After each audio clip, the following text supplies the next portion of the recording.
Bem-vindo ao Laboratório Palma. Com 35 anos de tradição, é referência em análises clínicas na Serra Catarinense. O Palma atua de forma inovadora, prezando sempre pela confiança, qualidade e bom atendimento. Aqui você encontra serviços especializados, com equipamentos exclusivos e de qualidade garantida. Laboratório Palma. Qualidade e inovação. Resultados para a vida.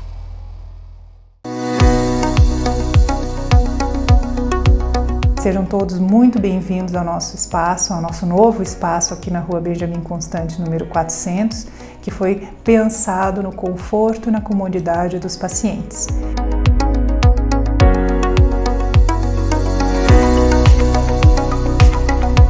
Meu nome é José Emílio, eu sou cirurgião geral e coloproctologista, atuando como coloproctologista há 11 anos. Meu nome é Márcia Vaza, sou médica, sou cirurgia geral e coloproctologista. Meu nome é Eduardo Palma, sou médico coloproctologista e sou um dos membros da equipe da Clinicolum em Lages. Atuamos desde 2002 na área de prevenção, diagnóstico e tratamento das doenças do intestino. Estamos num novo endereço na Rua Benjamin Constant, número 400. Venham nos conhecer.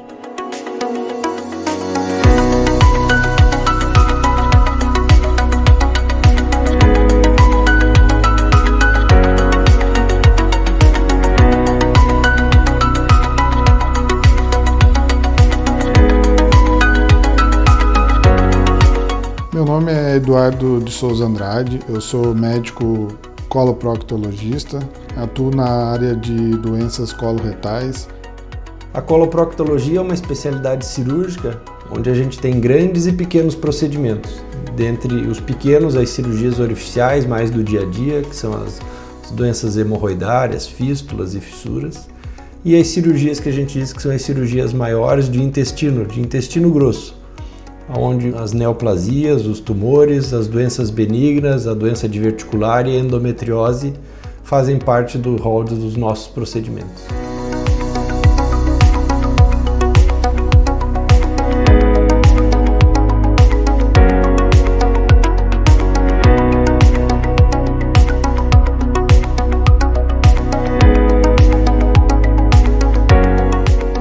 Eu sou a doutora Priscila Palma, sou médica gastroenterologista. Sejam todos muito bem-vindos ao nosso novo espaço.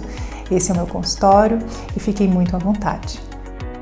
O nosso propósito é poder atender da melhor forma possível os pacientes com as patologias que cabem à nossa especialidade. Nosso objetivo principal é disponibilizar para a população um atendimento de excelência e qualidade, não só atender a população de Lages, mas de toda a Serra Catarinense e também das regiões além da nossa serra aqui, como o Meio Oeste ou o Alto Vale do Itajaí, nessa área de atuação nossa, onde respeitando sempre a privacidade do paciente e uma qualidade no atendimento. Na Clinicolum, o paciente receberá um atendimento personalizado e individualizado, por cada médico, por cada profissional, na sua área de atuação.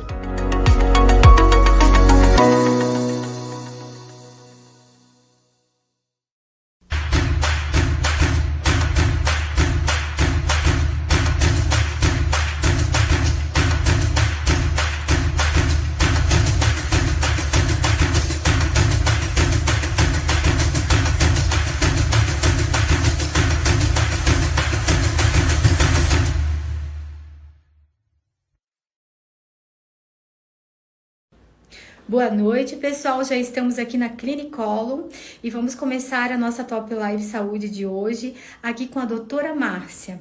E agora vamos conversar com ela. Tudo bem, doutora Márcia? Tudo bom? Boa noite. É um prazer estar aqui com vocês, falando sobre esse assunto bem atual e importante na prevenção, principalmente, desse tipo de doença que acomete cada vez mais população jovem e também idoso, né? E que causa muito sofrimento. Primeiro eu queria falar um pouquinho da minha trajetória e da nossa equipe, que é a Clinicolum, né? A gente já trabalha na área há pelo menos 20 anos. Então, quando o meu esposo Eduardo Palma, que é coloproctologista, chegou em Lages há cerca de 20 anos, quando terminou a residência em coloprocto, era uma especialidade que não era conhecida, era pouco conhecida porque não tinha nenhum especialista. Então, o trabalho começou de formiguinha, né? Ensinando, conscientizando as pessoas do que era a especialidade, o que a coloprocto atende, né? As doenças do ânus e intestino. E mostrando de que forma a gente poderia somar, né, na medicina de Lages. E nesses 20 anos a especialidade cresceu muito.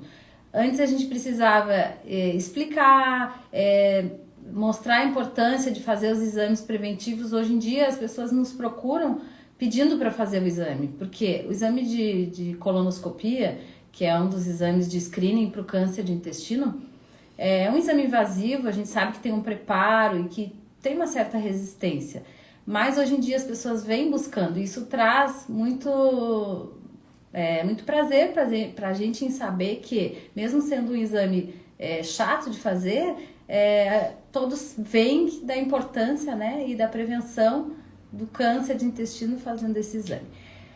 A nossa clínica, então, está há 2 meses com um novo endereço e a Carla já veio aqui conhecer, a gente depois vai mostrar um pouquinho da clínica.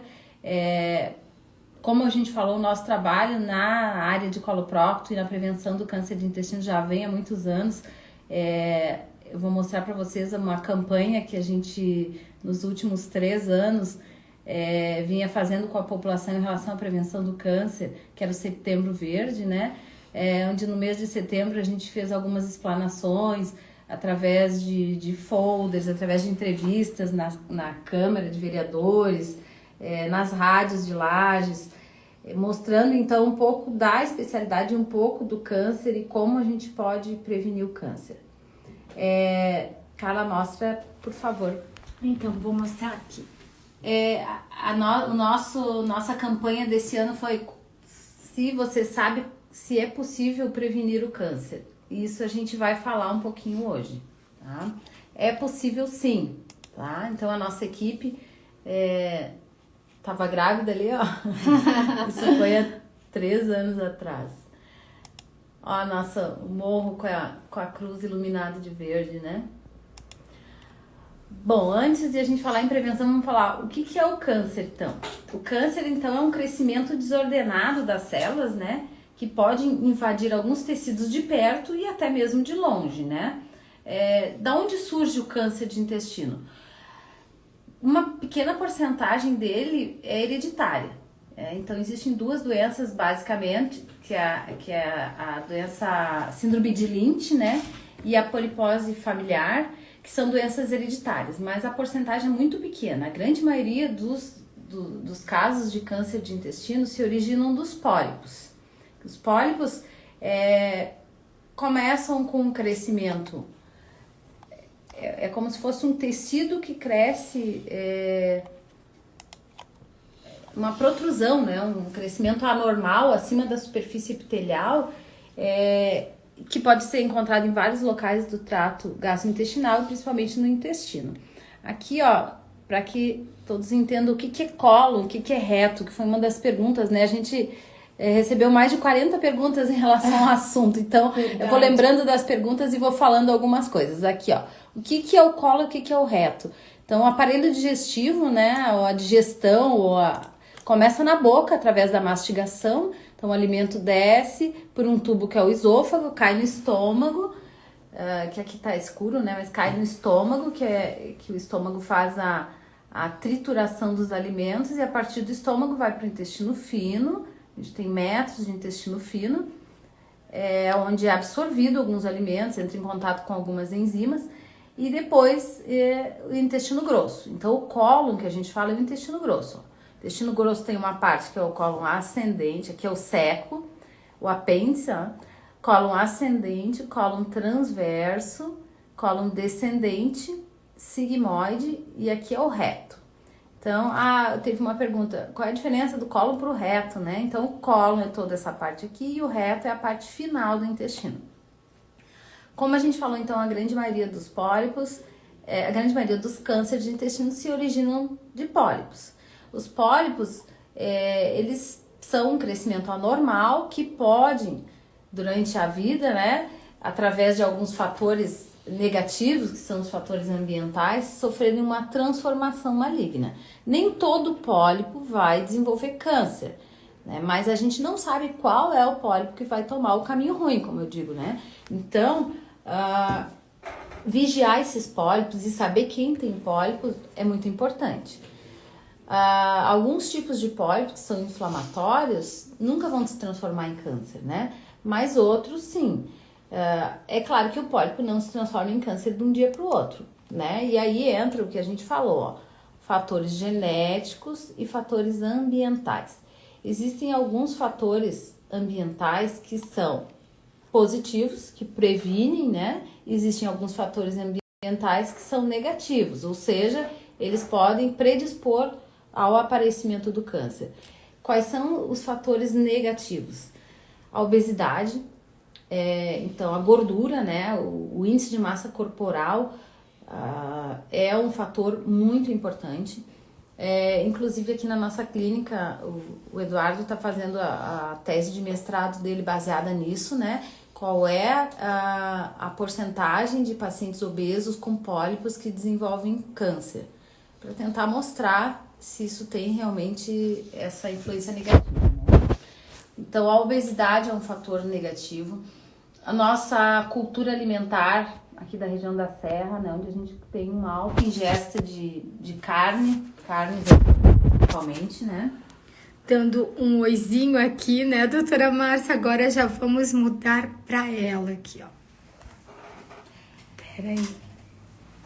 Continuando então o que a gente estava falando dos fatores negativos, né? A obesidade, não, a gordura, o índice de massa corporal está muito relacionado ao câncer. Então, os fatores culturais, nossa cultura aqui na ingesta de proteína, de carne vermelha, a nossa baixa ingesta de fibra, né? É um fator negativo, um fator que predispõe, né? Algumas doenças, como doença inflamatória intestinal, doença de Crohn, retocolite também tem uma influência, né? A baixa ingesta de cálcio, são fatores que a gente sabe que influenciam, né? A constipação, um dado muito importante, né?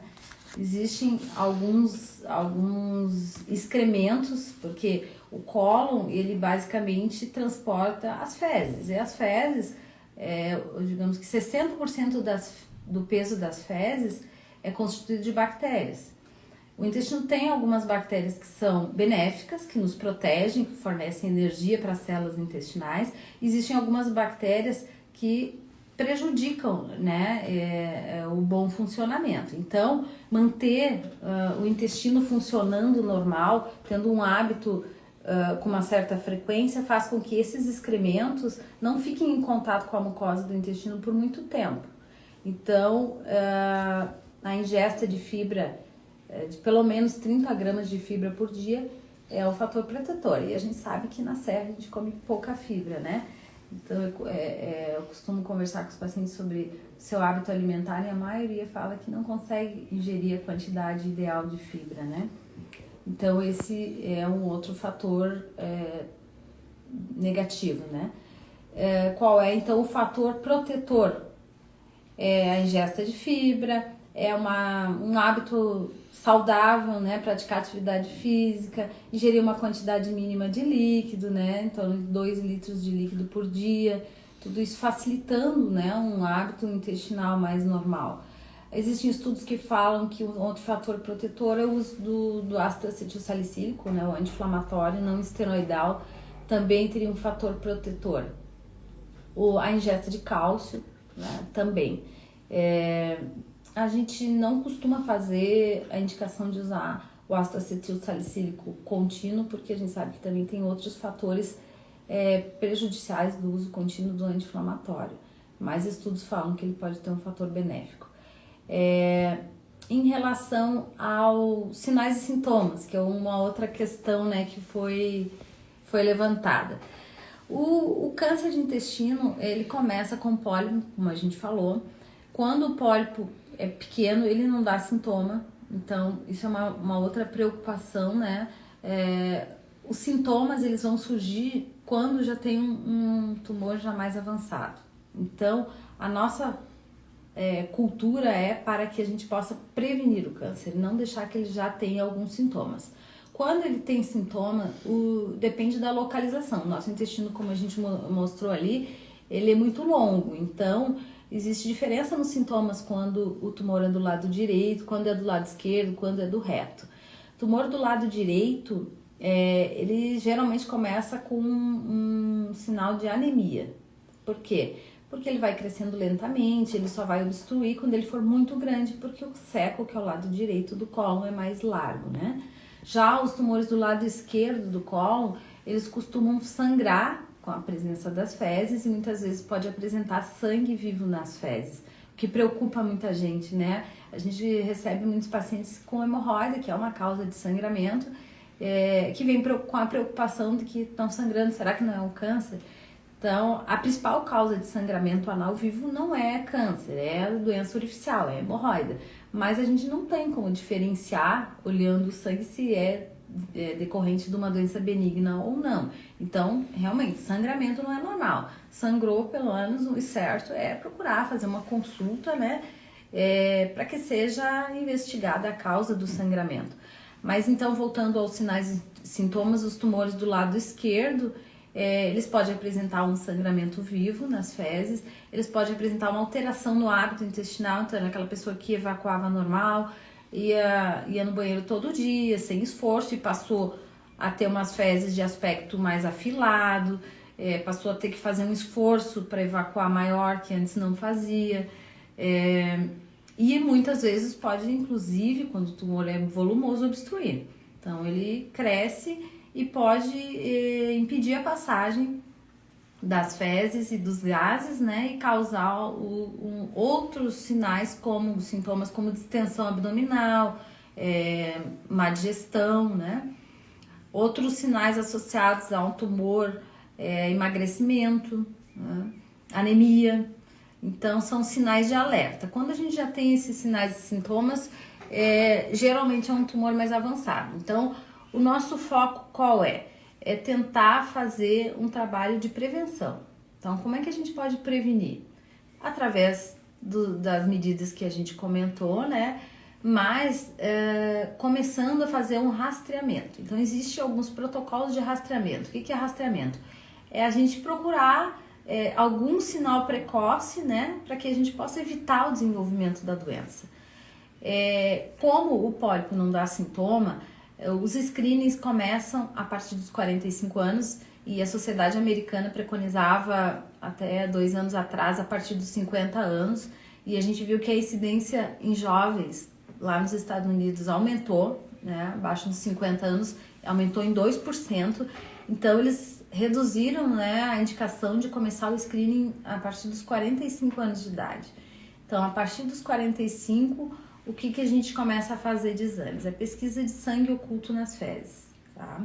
O sangue oculto, existem 2 tipos de exame de sangue oculto. Um é com hemoglobina marcada, então só vai apresentar positivo se for sangue humano. Então não precisa fazer o preparo, que antes não podia comer carne vermelha, alguns alimentos que podiam dar um falso positivo. Então se indica que a partir dos 45, para quem tem um risco médio. O que é o risco médio? É aquele paciente que não tem história familiar de câncer, é aquele paciente que não tem os sinais de alerta que a gente falou, emagrecimento, né? Então, não tem doença inflamatória. Esse paciente, então, a partir dos 45 anos, ele começa a fazer pesquisa de sangue oculto nas fezes anualmente.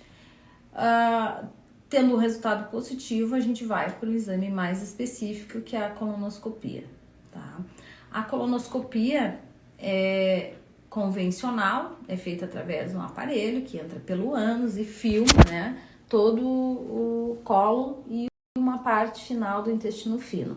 Existe um outro tipo de colonoscopia, que é a colonoscopia virtual, que ela é feita, basicamente uma tomografia, né, que também mostra imagens do intestino, então os cortes são muito finos, então é um exame também preciso, só que ele não tem grandes vantagens porque ele também precisa do preparo, e ele não tem a possibilidade da gente fazer a biópsia, né, e a retirada dos pólipos, mas ele também está lá descrito como um exame de screening.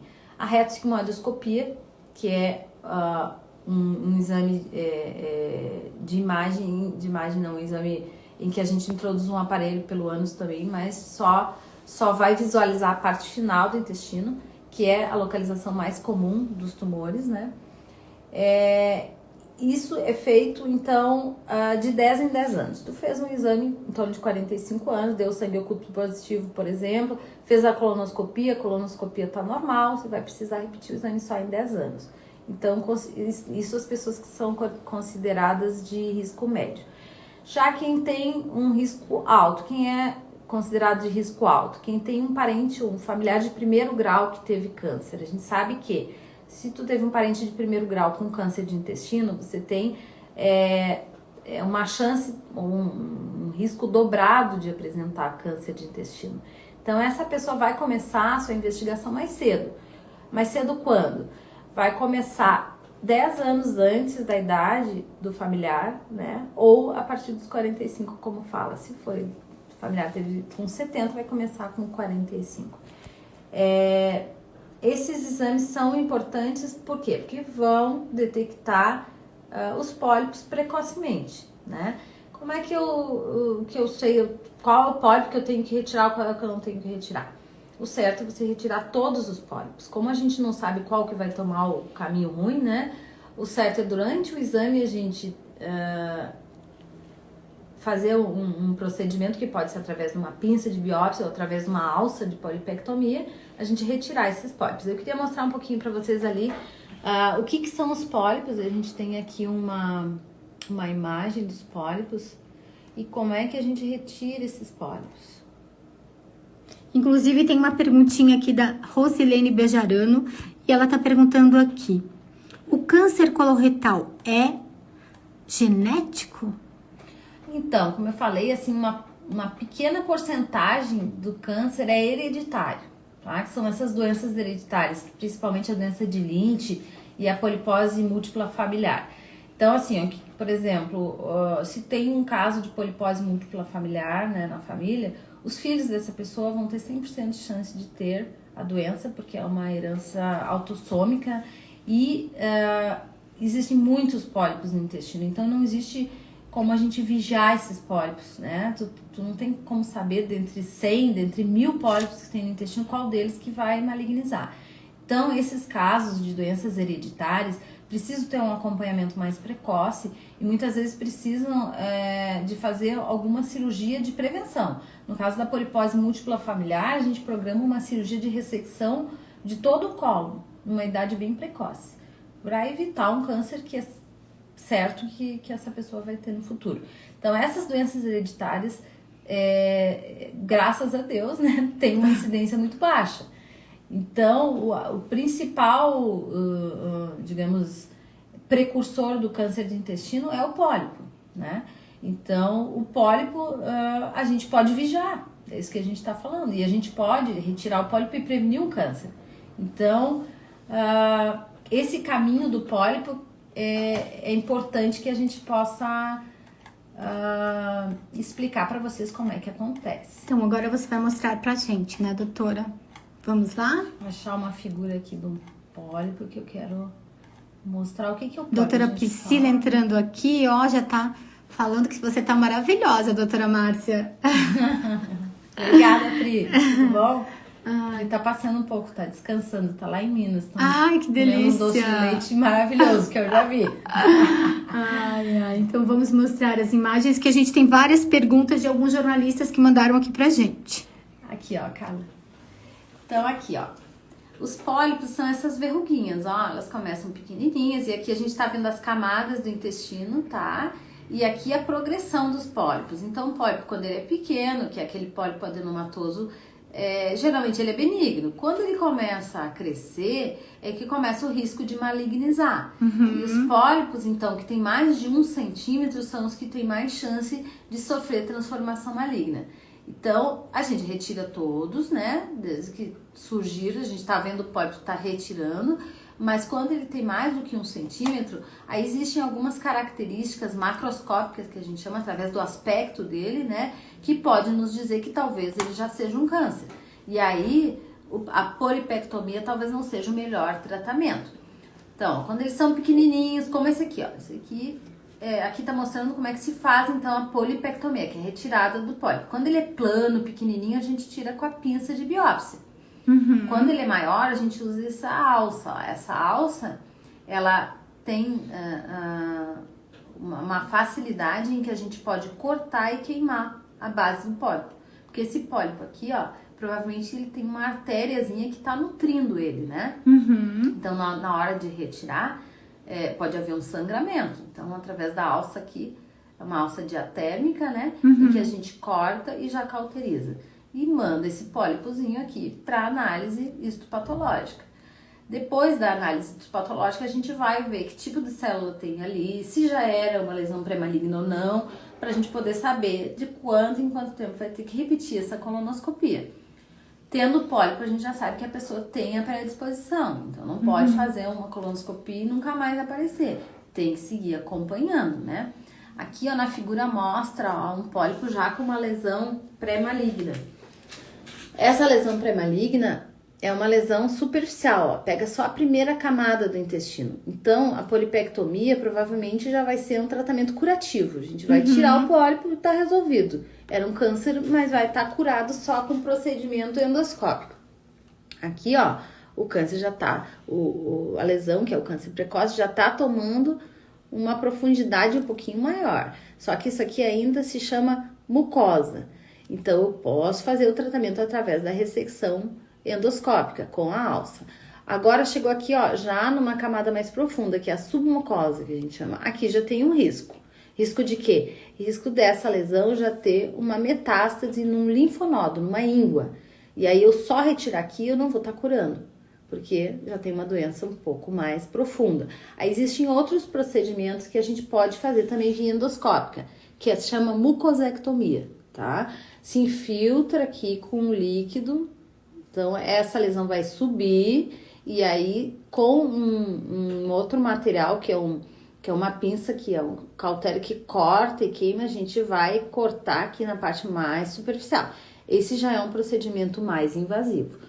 Na dúvida, não se resseca, tá? Não se retira e se faz um procedimento em que seja curativo. Bom, retirou o pólipo, ele vai para análise e existe uma classificação. Existem, então, os pólipos benignos, que, então, aqui, ó, é a mesma, ali é mais ou menos a mesma classificação, né, mostrando aqui, ó, os estágios, aqui a parede do intestino, né. Então, estágio 1, quando pega só a mucosa, estágio 2, submucosa, estágio 3, ele já atravessou a parede, ó, já tá pegando a serosa, estágio 4, provavelmente já tem acometimento da gordura na volta do intestino, né. Linfonodos regionais, desculpa, estágio 3 e estágio 4, ele já pega algum outro órgão adjacente. Então, conforme o grau, né, da lesão, é o tratamento que a gente vai fazer. As lesões precoces a gente retira via endoscópica e o paciente fica curado, né? As lesões mais avançadas, muito provavelmente vai precisar de cirurgia, né? O primeiro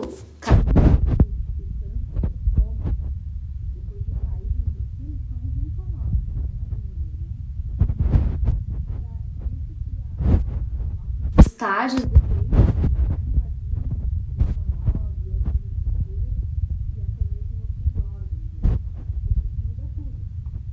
como é que eu sei se eu fiquei curado ou não, né?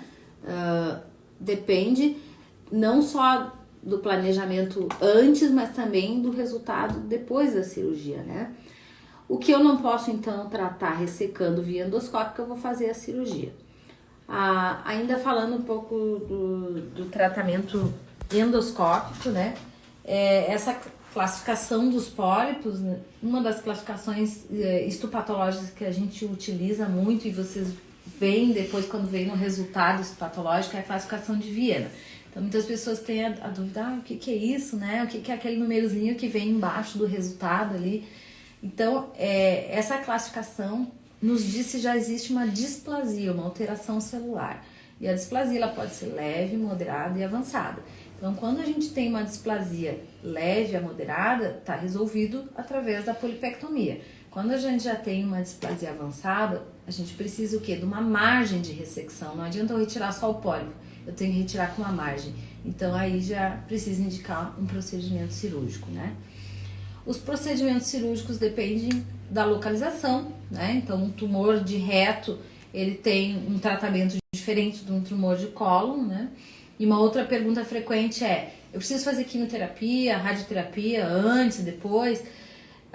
Os tumores de reto, na grande maioria deles, a gente faz tratamento com radioterapia antes. Por quê? Para evitar uma recidiva da doença ali na pelve. Então, a radioterapia, junto com uma quimioterapia de curta duração, evita, né, ou procura evitar, né, a recidiva da doença na pelve.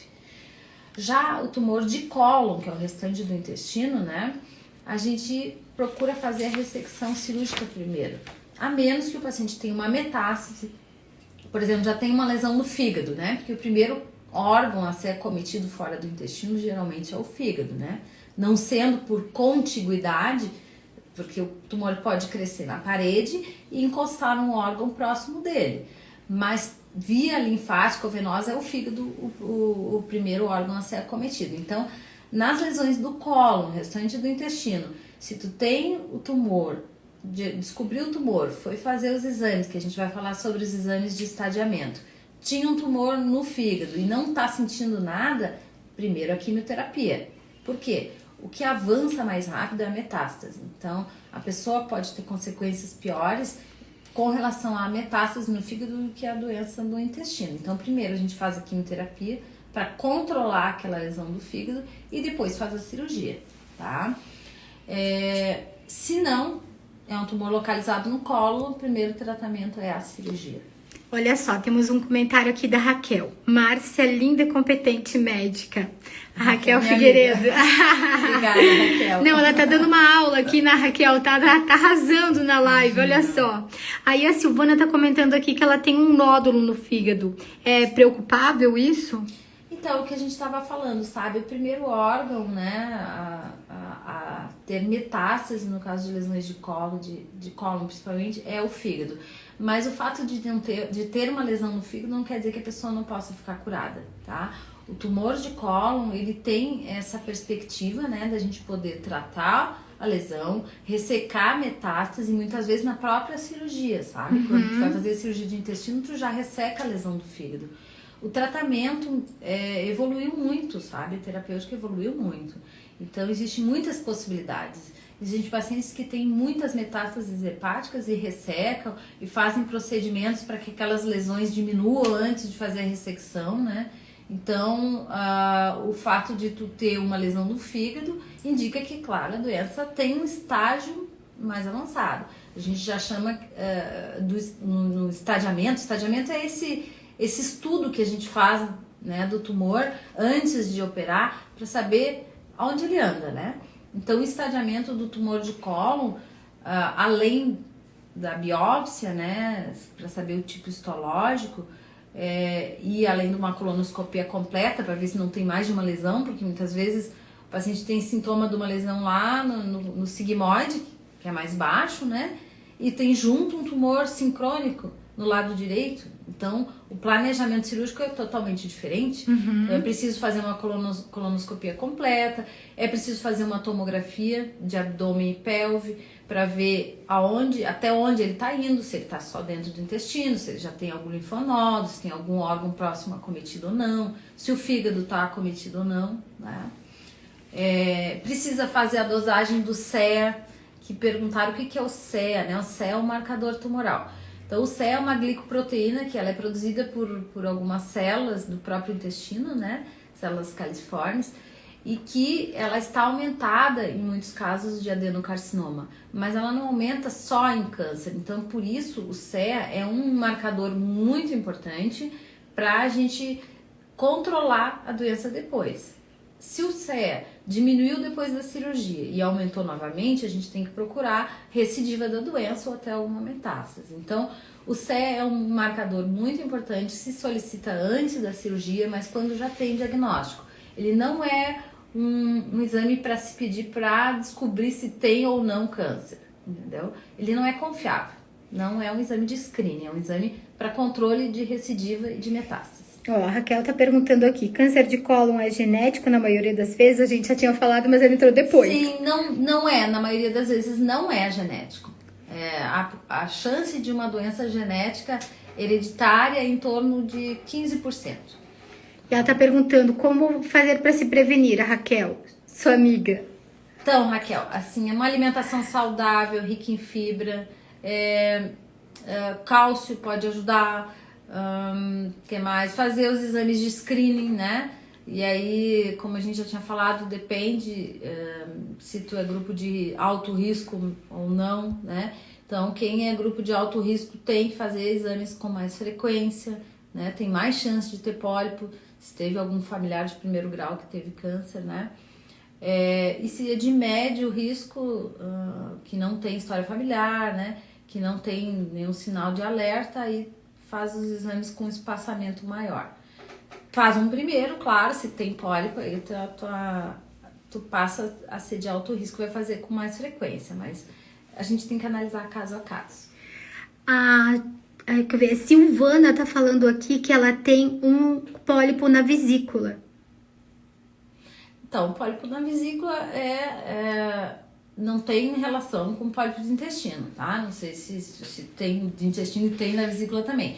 O pólipo na vesícula, nem todos também malignizam, é claro que está relacionado com uma chance maior de câncer de vesícula também. A gente precisa vigiar os pólipos de vesícula, acompanhar com o ultrassom. Se ele tiver mais do que 1 centímetro, se ele crescer de um ano para o outro, tem indicação de retirar a vesícula, fazer colestectomia. O João tá perguntando aqui, sou um homem de 45 anos com histórico familiar de câncer coloretal ou pólipos. Devo começar a fazer o teste de câncer de cólon? Sim, se você tem 45 anos e tem história familiar de câncer, já tem indicação de fazer uma colonoscopia. E ele tá perguntando quais são os diferentes tipos de testes para este câncer. Então, no teu caso, que já tem história familiar, não precisa fazer sangue oculto, tem que fazer a colonoscopia, uma primeira colonoscopia agora. E aí a gente tem que ver, se tiver pólipos, tem que analisar o tipo do pólipo, tipo histológico do pólipo, para saber de quanto em quanto tempo precisa repetir a colonoscopia. Não precisa repetir todo ano, não é? O pólipo demora a crescer. Por que a partir dos 45? Justamente porque a chance de um pólipo ter mais do que 1 centímetro é muito maior acima dos 45, né? E de malignizar também. Legal, olha, a gente tem a participação aqui da colunista e jornalista social de Criciúma, Zuleide Herman. Tá falando que matéria ótima. Legal, tudo bom? Olha só, a Patrícia tá perguntando aqui quais são os riscos possíveis efeitos colaterais de cada tratamento, tanto a curto e a longo prazo. Bom, o tratamento assim é muito amplo, né? O tratamento depende se é um tumor de reto, se é um tumor de colo, né? A cirurgia é diferente, como a gente falou, né? O tumor de reto, por exemplo, depende que altura tá, que distância tá do canal anal. Então, um tumor de reto baixo, né, que tá 1, 2 centímetros do canal anal, ânus, né, vai necessitar de uma cirurgia e algumas vezes a gente consegue fazer a anastomose, ou seja, fazer a costura, né, direto. Outras vezes a gente precisa deixar com uma bolsa de colostomia. Então, os tumores de reto baixo, em geral, quando se resseca o tumor e coloca faz a anastomose primária, a gente precisa deixar uma colostomia temporária, tá? Então, é uma cirurgia em 2 tempos, né? É uma cirurgia difícil, porque a pelve na mulher é ainda mais aberta, mas a pelve no homem é muito fechada, né? E tem riscos maiores de fazer fístula, que uma das complicações dessa cirurgia é a fístula. O que é a fístula? É a abertura de algum ponto, né, onde extravasa fezes, né? Então a gente deixa um desvio, que se chama ileostomia, a gente faz um desvio do intestino fino. Quando o tumor é muito baixo, muitas vezes não tem como fazer a anastomose primária, a pessoa precisa amputar, né, o ânus e ficar com uma colostomia definitiva. Então, a repercussão para o resto da vida, é claro que é pior, né? Quando é um tumor de cólon, geralmente se faz a ressecção do segmento próximo a onde está o tumor. Esse segmento depende da localização, né? Precisa sempre se retirar o intestino junto com os linfonodos, sempre ligar próximo da artéria que nutre, porque se a gente ligar próximo da artéria que está nutrindo, a gente está tirando um número maior de linfonodos. Isso é um dos marcadores, né, se a cirurgia foi oncológica ou não. Tem que ter no mínimo 12 linfonodos. Quanto mais linfonodos, melhor. E quanto mais linfonodos livres de doença, melhor o prognóstico para a pessoa. Então, os tumores de colo, em geral, eles têm, digamos assim, uma repercussão menor na qualidade de vida, né? Porque tu faz uma anastomose primária, né? Geralmente. Outra perguntinha aqui da jornalista Priscila. Ela tá perguntando, a pessoa que toma muitos laxantes, com certeza vai ter esse problema? Não, o laxante ele não causa câncer, né? O que está relacionado com câncer é a constipação. Então, tu precisa melhorar o teu hábito intestinal. Existem maneiras melhores de tratar a constipação do que o laxante. Então, os medicamentos que fazem o intestino funcionar são inúmeros no mercado hoje em dia, né?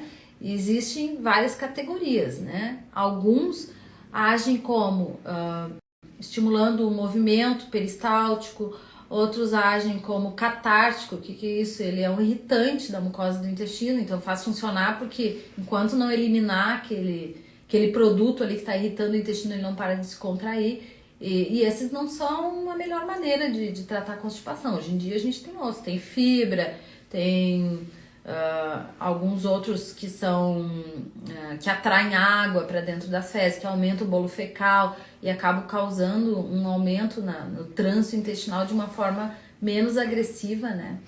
O doutor Matheus de Curitiba está aqui perguntando quais são os sinais e sintomas do câncer coloretal. Então, os sinais e sintomas do câncer dependem da localização, né? Quando ele está dando sintoma, já indica que talvez já seja um tumor um pouco mais avançado, mas o sangramento é um sinal, a dor abdominal, o emagrecimento, a anemia, né? A alteração do hábito intestinal, evacuava normal, passou a ter constipação ou passou a ter diarreia, o aspecto afilado das fezes, com sangue, são alguns sinais que podem indicar câncer. Então, a gente tá chegando ao final da nossa live, né, doutora? Já deu 45 minutos. Nossa, então, e tem alguém aqui perguntando aonde fica a Clinicolum, que ela já quer marcar uma consulta. Então, a Clinicolum fica na Benjamin Constant, número 400. Fica próximo à clínica do Dr. Branco, de oftalmologia, né, do lado da clínica Perfil, de raio-x odontológico. Olha só, temos aqui um elogio da Maitê. Doutora Maitê tá falando aqui, doutora Márcia maravilhosa, super competente. Obrigada, Maitê. Então, falando a importância dos oncologistas, a gente não trabalha sozinho, né? Nós fizemos uma pequena parte aqui, mas a gente trabalha muito em conjunto com os oncologistas, né? Que faz o acompanhamento, que foi uma das perguntas de como é que faz depois que ressecou o câncer, como é que a gente controla. Então, quem faz esse trabalho com perfeição é o oncologista, né? Fica acompanhando o paciente durante anos da vida dele, fazendo os exames periódicos, né? Para tentar detectar uma possível recidiva da doença precoce, né? E agir rápido se for necessário, né? Beijo, Maitê. A Nanda tá falando aqui que é uma honra trabalhar com você. Que E agora eu gostaria que você deixasse aqui um lembrete, né, para as pessoas agora também fazerem exames, né, que você falou a importância dos 45 anos de estar fazendo exames. Então, a gente não foca só no exame, né, eu acho que é importante a pessoa se conhecer também, saber quando tem alguma coisa errada, né, e procurar ajuda. Muitas vezes os sintomas são discretos, né, é claro que, como eu falei, a gente quer que haja uma prevenção e não um tratamento de um câncer, né? Então, para que haja prevenção, as pessoas têm que estar conscientes de ter uma vida saudável, praticar um exercício físico, comer melhor, né? Aumentar a ingesta de fibra, de líquidos, evitar os medicamentos, né? E ter acho que uma vida mais saudável, né? E na dúvida, eu acho que procurar ajuda, né? Procurar um especialista e a gente vai poder orientar melhor. Foi muita coisa, um assunto muito vasto, né? Eu acredito que tenha ficado muitas dúvidas ainda, né? E assim, ó, quem tiver dúvida, vem, a gente pode explicar, desmistificar um pouco o exame. É claro que a colonoscopia é o exame, né, padrão ouro para o diagnóstico dos pólipos, para a retirada desses pólipos antes deles se tornarem malignos, né? E hoje em dia, aqui na nossa clínica mesmo, agora também fazendo uma propaganda, mas é um avanço, a gente tem anestesista aqui com a gente, todos os exames, que muitas pessoas têm medo de fazer exame. Eu tenho medo da anestesia, eu tenho medo de sentir dor, né? Então, assim, a gente está numa parceria com a Sanel e já faz acho que umas 3 semanas que a gente tem anestesista aqui com todos os exames. O paciente sai melhor, sabe? Não sai tão sedado, sai mais rápido. Isso tudo para oferecer uma qualidade melhor no exame, né? E tentar prevenir essa doença. Legal, então gratidão, doutora Márcia, gratidão a todos que estiveram aqui por essa live maravilhosa, né? E acho que foi bem interessante para todos.